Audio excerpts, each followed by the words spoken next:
Welcome,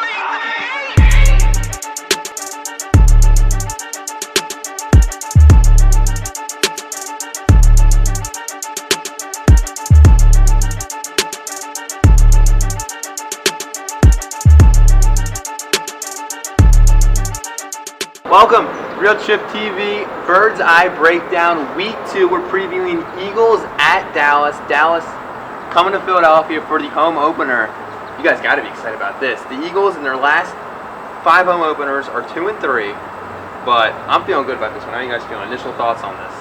Feeling pretty good. I think I just think there's a lot of animosity between Murray and his former team, and that's definitely something to look to. And he's going to come out just firing on all cylinders. I feel real psyched up. Yeah, I mean, he's definitely going to be looking to get into, get back at his former team. I mean, when you play your old team, you want to get up for that game. And, we have so many Eagles-Dallas rivalry games. Like, it just, the T.O. stuff, the Romo stuff, just any game, really. I mean, they're always a good game. I'm with Brian Mahoney. Rude of me not to introduce him. Brian Mahoney, he's a dear friend of ours, went to high school with us. And what is your best memory of the Eagles? What comes to mind most recently, obviously, is 2014 Thanksgiving. But I would say my favorite personal memory would be the Lito Shepard interception return back in 2006. I mean, just the animosity with T.O. coming back. It was like a dogfight to the end. Yeah. And when Dallas was driving down the field, the moment Lito picked it off, the whole city just erupted. Yeah. And I jumped off my couch, and that was just taking it from there. Yeah. Well, with that being said, Tom, worst memory? Probably there was one game when T.O. came back and they were just pounding us and we were just average. I think it was our senior year in high school, actually. The Cowboys went 13-3 and they lost to the Giants in the playoffs that year. But, like that. But yeah, T.O. was just trouncing all over us, and he scored and flapping his wings in the end zone, and it was terrible. And the 2009 when we lost to him 3 times in a row, those are the worst. Those are the worst. That 2009 season was definitely the worst. Like, I thought we were gonna go in and redeem ourselves in that playoff game. Back-to-back weeks, just horrible. This is the worst. So, lots of stuff going on with this game. What do you think, Tom? What do you think are the keys of the game for the Eagles to win this one? Definitely on offense, you got to establish the run. I'm probably going to end up saying that a lot because that's the key to the game for the Eagles. It's the key to their offense. Chip Kelly loves that run, and he's gonna commit to it. And DeMarco wants to show the world why the Cowboys made a mistake, and not only DeMarco but Sproles and Ryan Matthews as well. We talk about it on the show all the time. The three-headed monster, the collaborative effort from the three, and I think that's the biggest key. It'll help Bradford or Sanchez, whoever the quarterback is. I don't want to commit to one just yet. Although I love Bradford, whatever any quarterback loves that strong run game. Yeah, no, definitely. What are any key matchups for this that you see? Like, what's your X factor, the key matchups? I got on defense, we got to have our guy Byron Maxwell come up big against Des Bryant, and our front seven has to show, that's the Cowboys.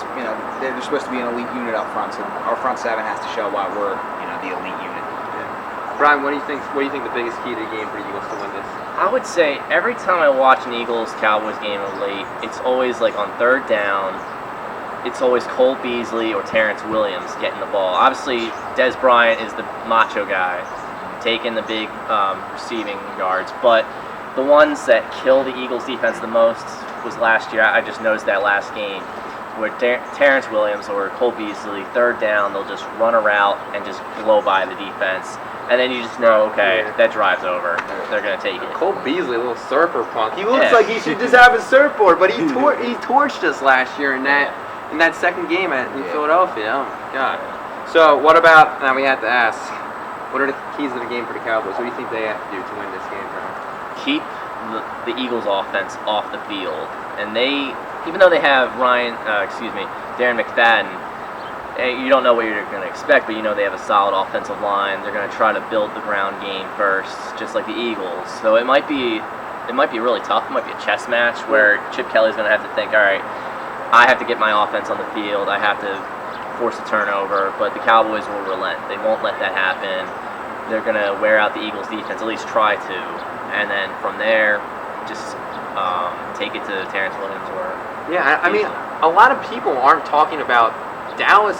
Their offensive line probably feels some pressure too, that they have to perform and make the next guy look good. I mean, it's the same thing with DeMarco Murray. Like, I think they both feel a certain way that they have to prove themselves. Yeah. And it might be a little more difficult for Dallas when they got Darren McFadden back there taking a lot of the touches. So, Tom, what are your keys to the game for the Cowboys to win?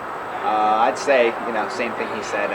Just keep the Eagles' offense off the field, because the more plays we run on offense, the more points we're going to put up, and that's just an easy formula. More plays, more points. So, got to force a turnover or something. I mean, you have to just disrupt the offense somehow. Force turnovers, keep them off the field, and on defense, they just have to have really stellar performances from guys in the wake of Greg Hardy's absence and. Orlando McClain, two guys that are key pieces, and Sean Lee's going to be back. So I mean, if he gets hurt again, then he'll be out. So I mean, he should be back, but then again, you never know with him. So you just have to have performances from other guys that are going to be on the field, such as Brandon Carr and some of those DeMarcus Lawrences, the young defensive end that they have. And they need big. They all stepped it up last year. Yeah, I don't see their defense being as good as last year. I felt that they played at their highest potential all the time. Kudos to them, but I think they're going to have a hard time following it up. Another thing is DeMarco Murray's 1,800 yards goes deeper than just that stat. You got a run game. You have third and shorts. You have conversions. You have easier drive converting, drive extending plays for Romo and the offense, and keeping that offense on the field. And without, with more third and longs, their run game's not as effective, and they can't get chunks of yardage on early downs. That defense is going to have to trot back on the field, and short drives equals longer spells for the defense on the field, and they're going to get tired out. Chip wants to make it a track meet out there. We can run 70, 80 plays. Exactly. I'm feeling good about it. What's your final prediction? I got the Birds. In a tight division, games are tricky. I do think we outmatch them, but it'll be tight in the end. I got the Birds, say 27-20. 20. What about you? I think, actually, this is just coming up to my mind, is that I think the special teams could be huge. Josh Huff bobbling that opening kickoff last year, and then the game itself, it was all down to Dan Bailey, the kicker, and then our kicker, Cody Parkey. I was about to say Alex Henry, but that's a thank God not Alex Parkey. I think, speaking of which with the kickers, I think it's going to be a 16-13 game. Eagles win just barely. It'll be like one of those last-minute field goals by Parkey, and it'll come down to the kicks. Okay, Parkey. Yeah, I'm taking the Eagles as well. I got them 31-21. I think there's going to be some points scored, but I think eventually we're going to prevail, and write it down, Darren Sproles going to run one back. There it is. That's going to wrap it up for Week 2 breakdown. Eagles hopefully trouncing the Dallas Cowboys. Join us next time.